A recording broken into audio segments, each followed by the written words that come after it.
Para entender por qué el enfoque basado en derechos humanos es tan importante para nosotros como servidores públicos, vamos a empezar por revisar artículos clave de nuestra Constitución. El artículo 1 establece que el fin supremo de la sociedad y del Estado es la defensa de la persona humana y el respeto de su dignidad. El artículo 44 establece que es deber primordial del Estado garantizar la plena vigencia de los derechos humanos. El artículo 55 especifica que los tratados celebrados por el Estado y en vigor forman parte del derecho nacional.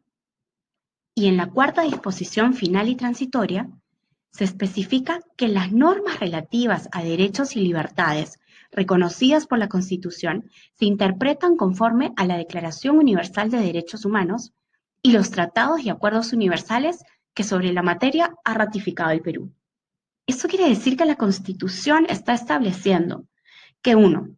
La persona humana y su dignidad son el fin supremo del Estado. 2.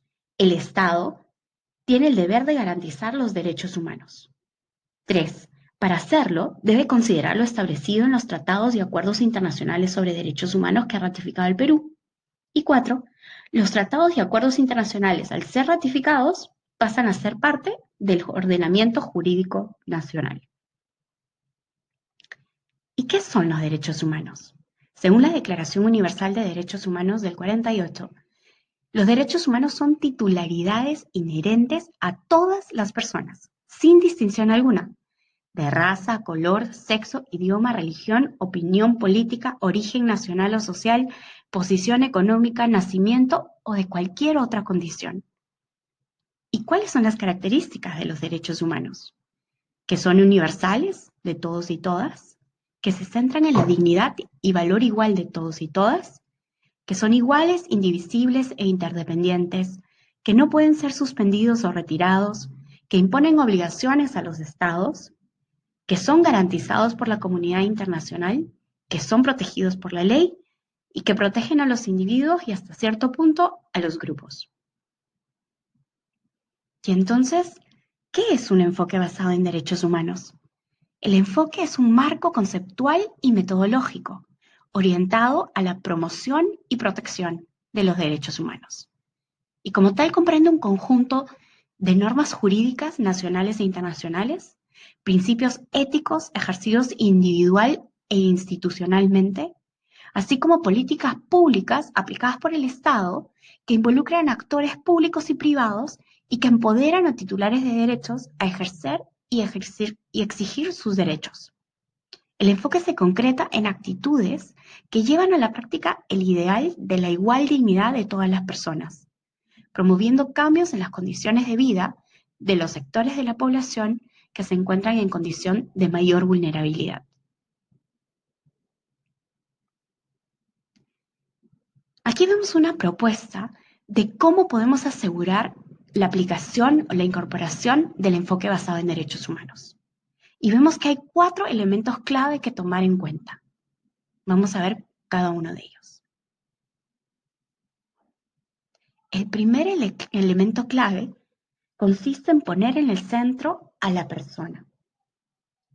Poner en el centro a la persona significa pensar primero en la dignidad de las personas, en cómo nuestra intervención o el contexto contribuye o afecta a la dignidad de las personas y la realización de sus derechos. Si ponemos a las personas en el centro, nuestras intervenciones serán más humanas, se alejarán con más facilidad de aquellas acciones que puedan tener un efecto negativo inesperado en la vida de las personas. El segundo elemento clave nos llama a tener como marco de referencia los estándares de protección de derechos humanos. Las normas y principios de derechos humanos establecen esos estándares a los que orientar nuestras intervenciones. Los sistemas de protección de derechos humanos, nacionales e internacionales, establecen el contenido mínimo de realización de los derechos y las obligaciones de los estados referidas al respeto, protección y garantía de los derechos. El tercer elemento clave significa desarrollar capacidades de 2 actores fundamentales en el enfoque de derechos. Uno de ellos son los titulares de obligaciones. Todos los derechos tienen titulares de obligaciones encargados de respetar, proteger y garantizar el derecho. El garante de derechos por excelencia es el Estado.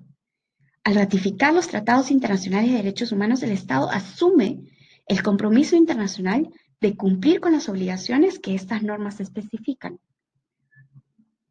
El enfoque de derechos busca fortalecer capacidades en estos titulares para que cumplan con sus obligaciones de, uno, respetar, que significa no hacer daño con nuestras intervenciones, no vulnerar derechos con nuestras intervenciones.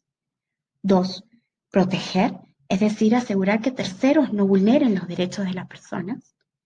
Y garantizar, es decir, promover o cumplir los derechos humanos de las personas con medidas específicas, con políticas específicas que permitan avanzar en el cumplimiento de los derechos. En cuanto al actor fundamental, que son los titulares de derechos, es importante que entendamos que las personas son sujetos de derechos. El enfoque de derechos busca empoderarlas y desarrollar capacidades para que sepan cuáles son sus derechos, a quién y cómo reclamarlos, para que ejerzan sus derechos, que estos estén disponibles, sean accesibles, sean aceptables y de buena calidad, y que exijan reparación en caso de violación de derechos o compensación en caso de obligaciones no cumplidas. El cuarto elemento clave para decir que estamos incorporando un enfoque de derechos es que tenemos que aplicar principios transversales. Esos principios transversales son principios de derechos humanos. Está la igualdad y no discriminación, la participación e inclusión y la rendición de cuentas. Veamos cada uno de ellos. La igualdad y no discriminación significa que todos los individuos son iguales como seres humanos en virtud de la dignidad intrínseca de cada persona. Todos y todas debemos gozar de nuestros derechos humanos sin discriminación de tipo alguno. Para aplicar este principio, significa que debemos realizar un esfuerzo para garantizar que todas las personas, especialmente aquellas en condiciones de mayor vulnerabilidad, se beneficien de las políticas y programas que implementamos. Debemos asegurar priorizar a sectores discriminados o en condiciones de mayor vulnerabilidad y abordar las causas subyacentes y estructurales de la desigualdad y discriminación. En la práctica, esto significa identificar y priorizar a los grupos en condiciones de mayor vulnerabilidad o que sufren discriminaciones múltiples. Significa asegurar data estadística desglosada, promover medidas especiales para igualar las condiciones y abordar causas subyacentes y estructurales de la discriminación, proporcionar información en formatos accesibles y en idiomas minoritarios, así como promover un cambio en actitudes, prácticas y comportamientos discriminatorios. En el caso de la participación e inclusión, significa que todas las personas y todos los pueblos tenemos derecho a una participación activa, libre y significativa, y a la contribución y disfrute del desarrollo civil, económico, social, cultural y político, en el que puedan hacerse efectivos los derechos humanos y las libertades fundamentales. Aplicar este principio significa trascender las consultas ocasionales, y más bien implementar medidas concretas para asegurar el empoderamiento y garantizar que las personas puedan participar y expresar sus expectativas y opiniones en procesos de toma de decisiones que los involucren, promoviendo mecanismos de participación, diálogo e inclusión desde el Estado. En la práctica significa que puede ser necesario fortalecer capacidades de propuesta, organización y articulación de sociedad civil para que exijan sus derechos y se involucren en procesos políticos y desarrollo. Promover la transparencia para que la información pública esté disponible en formatos accesibles y en idiomas de minorías. Fomentar la gobernabilidad y mecanismos y espacios de participación y concertación con el Estado. Crear canales específicos de participación para los sectores en condiciones de mayor vulnerabilidad y promover el conocimiento y conciencia sobre los derechos humanos y su relevancia. También promover la libertad de expresión y libertad de asociación. En cuanto a la rendición de cuentas, los estados y otros titulares de deberes o obligaciones deben rendir cuentas en relación con la observancia de los derechos humanos. Deben cumplir las normas y los principios legales consagrados en los instrumentos de derechos humanos. Cuando no lo hacen, las personas cuyos derechos hayan sido infringidos tienen derecho a entablar un procedimiento.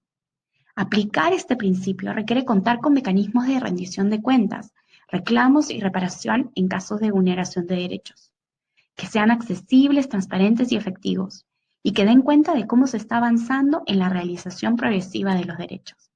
En la práctica, eso puede implicar mejorar las capacidades de titulares de derechos para que puedan reivindicar sus derechos, crear e implementar mecanismos para recoger sugerencias y reclamos, fortalecer capacidades del Estado en todos los niveles para el cumplimiento de sus obligaciones y la rendición de cuentas, promover mecanismos de rendición de cuentas del Estado transparentes, accesibles y eficientes, promover presupuestos transparentes y basados en evidencia, recoger información y estadísticas para monitorear los progresos, aumentando las capacidades de análisis de políticas y de evaluación del impacto social, alentar la libertad de los medios de información, promover la vigilancia de la sociedad civil, reforzar las capacidades de instituciones nacionales de derechos humanos, garantizar que las leyes nacionales estén en consonancia con las normas de tratados internacionales y promover mecanismos de reclamo judicial o administrativo que garanticen la reparación en caso de agravios o vulneración de derechos. Y aquí nuevamente el vistazo a lo que son estos 4 elementos clave que integran el enfoque basado en derechos humanos.